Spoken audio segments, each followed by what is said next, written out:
خب قابل توجه علاقه‌مندان به آقای صادق باقری که بهش میگیم صادق بوقی، بهتره که اسم فامیلیش آقای صادق باقریه. این یک خبر فوری است. همین الان امروز دوشنبه 21402 من این خبر دیدم، خیلی خوشحال شدم راستش بخواید.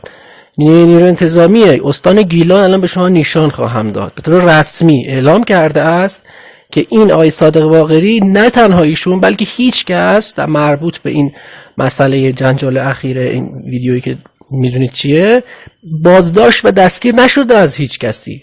خب از 5 منبع الان من با دست پر به شما نشان خواهم داد. تصنیم ساعت 10:45، ایرنا ساعت همین که میبینید همشون مال 1 ساعت پیشه. خب حالا نیروی انتظامی گفته که آقا اینو من همین روز اول اینو میومدن میگفتن. خب حالا نیروی انتظامی گفته که چی؟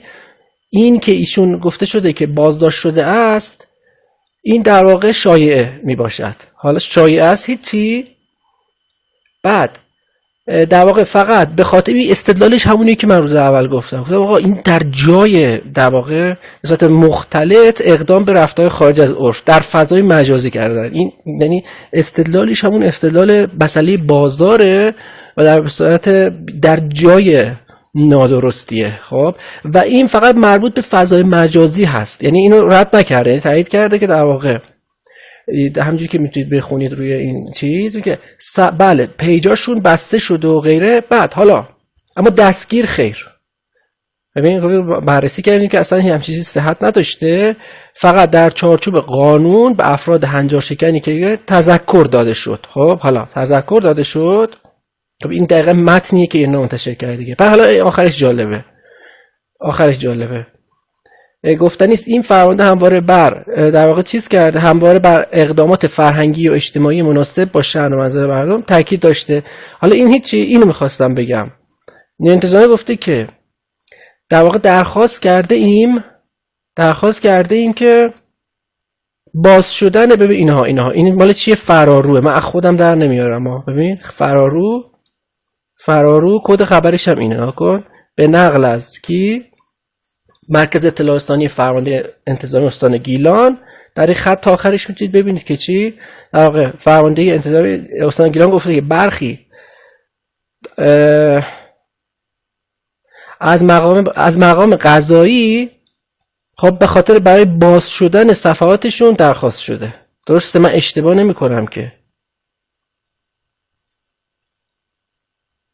درخواست شده از مقام قضایی، یعنی نیروی انتظامی از مقام قضایی طبق گفته فرارو درخواست کرده که برخی صفحاتی که بسته شده اینا باز بشن. خب این مربوط بشه به پس این علاقه‌مندان آقای صادق باقری میخوام بزن نشون بدم. فکر کنید من یادم رفت تو ویدیو قبلی بگم این ویکی‌پدیاشو درست کردن. در واقع حالا ویکی‌پدیا مردم می‌نویسن، راست و دروغش قاطیه. ولی خب ایشون فامیلیش صادق باقری است و یک فرد میهندوستیه، همونجوری که ببینید همیشه هم خودش میگه این موضوع رو، و فرد ورزشی و تشویق کننده تیم‌های گیلان. خب علاقه‌مندان ایشون نگران نباشن و این خبر هم شایعه بوده. من گنده نوشتم که شایعه و کذب بوده. این خبری هم که من نشان دادم رسمیه دیگه. نگاه کن، خبرگزاری مهر، توضیحات پلیس گیلان، اینو من همه رو خوندم قبل از این موضوع. بله رشت مرکز انتظامی الان اسمش شده فرمانده انتظامی، قبلا انتظامی بود. پس گفته چی؟ پس کی گفته؟ اینا که خبرگزاری مهر با کد خبری که دارید میبینید همین تو سایت خودشونه.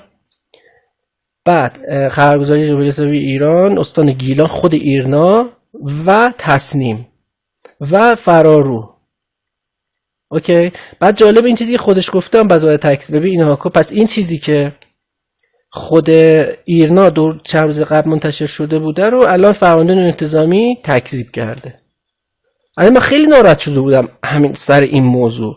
این مثلا این بنده خدا درسته این کار خارجی، من خودم استدلال کردم دیگه، گفتم آقا اینجا مرکز تجاری درسته که سقف نداره، چون به خاطر اینکه نور بازار رشت جوری که بعد چون بیشترش ابریه باید یه وقتی باشه که حالتش جوری باشه که وقتی که هوا یکم هم آفتابی میشه بتونن مردم استفاده بکنن.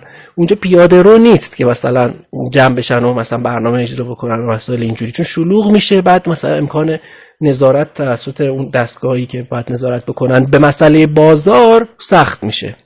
خب و ولی خب گفتم که مثلا ایشون چرا مثلا مگه چیکار کرد و غیره، که الان اصلا مشخص شد که نیروی انتظامی در این خبر رسمی اعلام، من حتی رفتم سایتشون هم پیدا بکنم، سایت ندارن متاسفانه نیروی انتظامی گیلانی، یا من پیدا نکردم. ولی خب چون این 4 تا خبرگزاری مهم و معتبری رو گذاشته بودن دیگه من مطمئن شدم که درسته. خب این فعلا همین. خدا نگهدار. اگه در آپارات دارید میبینید یا یوتیوب نوشته آرت سایت، یوتیوب هم آپارات همینجوری دارید میبینید، مسائل دیگه مربوط به آقای صادق باقری رو هم اگر دیدم منتشر میکنم. فعلا همگی خدا نگهدار.